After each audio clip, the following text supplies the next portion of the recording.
Hello friends, नमस्ते प्रणाम। हमारे चैनल में आप सभी फ्रेंड्स का स्वागत है और अभिनंदन है। तो हम लोग बहुत ही पारंपरिक नवरात्र स्पेशल गीत लेकर आए हैं। देवी गीत है, आप लोग जरूर सुनिएगा और अपना प्यार दुलार आशीर्वाद जरूर दीजिएगा।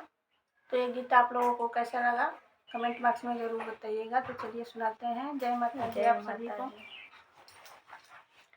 सोने के रथवा चाढ़ी आइले दुर्गा मैया हो बाजा जवा दुवराना हो बाजा जवा दुवराना मैया मोरे नवलिया सनवा हो बाजा जवा दुवराना मैया मोरे लवलिया सनवा हो बाजा जवा दुवराना पहिले जय तू मैया पहिले तय तू मैया लाल चुनरी पहिरैती हो कि सब चुनरी ना हो कि सब चुनरी ना मोरे गईले बिकाई हो कि सब चुनरी ना मोरे गईले बिकाई हो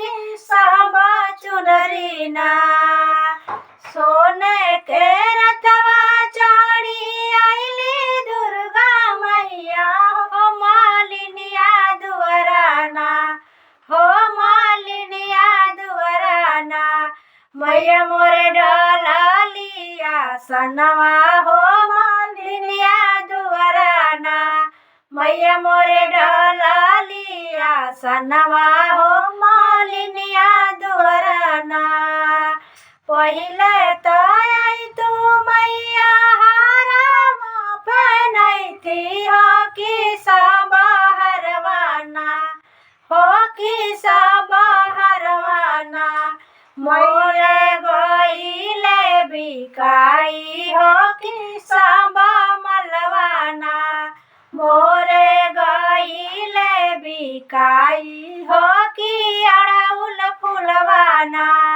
मोरे गईले बिकाई हो कि अड़उल फुलवाना सोना के रथवा चढ़ी आइले दुर्गा मैया हो सोनरवा घरवाना हो सोनरवा घरवाना मैया मोरे डलिया सनवा हो सोनरवा घरवाना मैया मोरे डलिया सनवा हो सोनरवा घरवाना पहिले तय तू मैया टिकवा पहिरैती हो कि सब टिकवाना हो कि सब टिकवाना मोरे गईले बिकाई हो कि सब टिकवाना मोरे गईले बिकाई हो